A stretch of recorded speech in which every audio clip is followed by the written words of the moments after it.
Okay, this is another video of what I'm doing on the stereo console. I'm not sure which video this is, what number this is, but anyway, I'd like to show you what I've done so far. These really aren't all that accurate or really good videos because they, I guess I would set up a tripod and show you every step, but sometimes I don't have enough time. By the time I set up the tripod and everything, I'm out of time.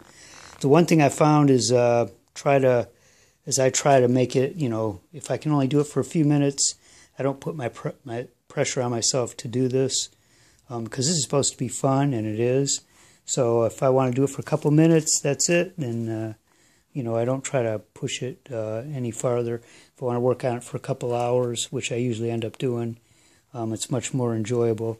But as you can see, I've gone ahead and filled in, got an edge. Of course, I've rounded this edge over. It's much easier than trying to get a real sharp edge. But this is going to be on the ground. Remember, this is the bottom. This is the new board, and it just kind of matches up with there. Got a little bit of a gap there, but it's on the bottom. I probably will fill it, but it doesn't really matter. What matters is the part that shows, and you can see I've kind of filled in, and I've started to fix the little corners here and there. What I've got here is, I don't know if you can see, let's see, but I've kind of, filled in a little bit on the front. This is the bottom, but it will be the front, and I've started repairing that and got all that pretty much squared away. Since this isn't a perfect restoration, I just went ahead. It's so much easier to round the edges. That way you don't have to get that perfect fine edge. If it was a perfect restoration, then I guess I would do that. But I don't have, I could get the edge. It would just take me so long. I don't have the skill. And then the first time it got dragged along a floor or a carpet or something, it would probably chip off. And you can see I filled in there was a dent, which really isn't necessary because it's on the bottom. The bottom just has to be somewhat level. And I had to kind of make the front, bring it up and, make it level to the back. I was going to put, if you remember, a little piece of wood here to fill in, but it was just such a small amount. And as you can see, my pins that I used to strengthen the side where the Bondo was, you're just barely showing through. So I just got it, I got really lucky and got it right. And, you can see right here, I popped a little bit out. It was a little bit too, I've actually got the spot putty a little too thick, but I'll go ahead and fill that in, and after it sits a while and hardens up real good, it should do fine. And if it does chip out a little bit or something, in the future I can fill it in. And if it does a real bad job, or if it starts chipping real bad, which I don't think it'll do because this is Bondo right here, I'll go ahead and I'll just put maybe a thin strip of wood or something on, all of it, or put some little round, not sure what they're called right offhand, but, they help the furniture slide or whatever. But anyway, I just wanted to show you how far I'd gotten. Now, what I'm doing right here, I'm going to save the front. I'm not going to paint that black like I'm going to put the rest of it. The rest of it I'm going to paint black, and then I'm just going to take a scrub pad. Once you paint it satin black, you take a scrub pad and just go like the grain of the wood, and actually it comes out really nice, gives it a good finish. It hides all kinds of defects and everything. For this purpose, I've got some other stuff that I've done that way. Works out real good. But this part right here, this was the only parts, the actual front of it wasn't damaged. So I'm just going to let that stay brown because I've got another piece of furniture that I had done in all black and left the top brown. And it actually looked really good. It like matched really well. So I'm going to see, obviously if this doesn't really look good, I'll just go ahead and spray it, black. But this was like in the 70s, and you can see I'm starting to tape it off. I use like a painter's tape. What you want to do is probably, painter's tape, I've had it leave stuff behind, even though it's not supposed to. That won't come off with acetone. but sometimes it works pretty good. I don't know. I've had it leave stuff behind.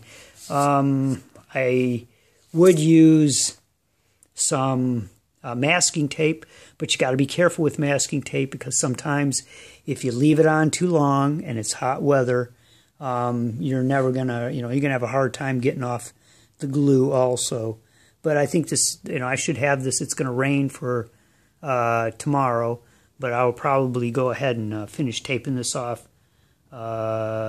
Sunday, and I may have it painted by next week. So what I'll do is I'll, got this tape on here. It comes off pretty easy, and I'll go ahead and fill it all in with newspaper so I don't get any overspray on this.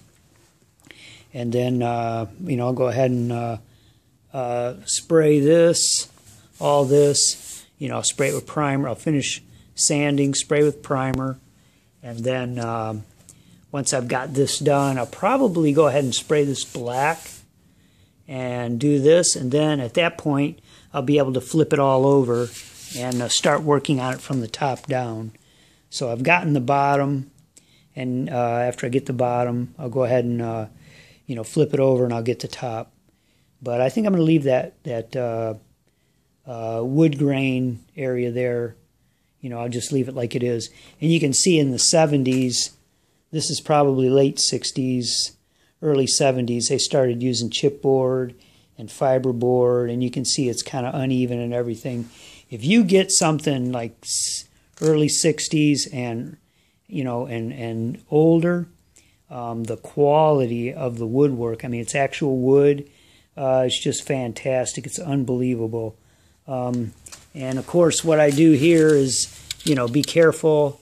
I kind of like tuck the tape in really carefully. I don't use the sharp edge. This is my dull long blade, but I just use that to kind of tuck it in, so when I spray it, it's kind of getting up under in here because this is going to show. But, use little things like that. I also, as you can see, I always keep cardboard around because if you're kneeling down on the ground, it's so much nicer to throw a piece of cardboard. Believe me, try it.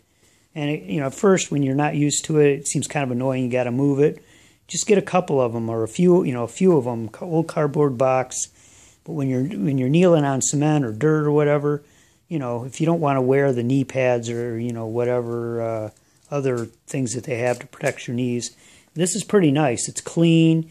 You don't feel the grit. You can kind of, if it gets stuff on it, you can tip it up and knock it off. But that makes it really nice. My cat here got in a little fight with another cat, I guess. So she's kind of hanging out and taking it easy. Her job is to eat the mice, the rats, keep the squirrels out of the attic, and whatever other animals that are pests. But she is kind of moving slow today. All right, but I just wanted to show you a little bit so far, a little bit more so far. You can see I've started working on the edges right here. Started working on those. I'll go ahead and I'm going to paint the sides black. Everything's going to be black except the very front, which is just in like good condition. But I just kind of laugh at, you probably can see how this is kind of cocked a little.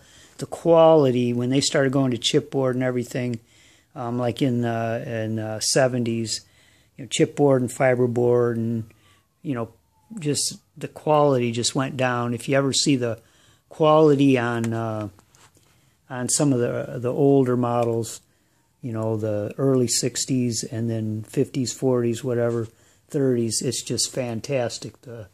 They actually built furniture. This is just, this is the beginning of the throwaway era.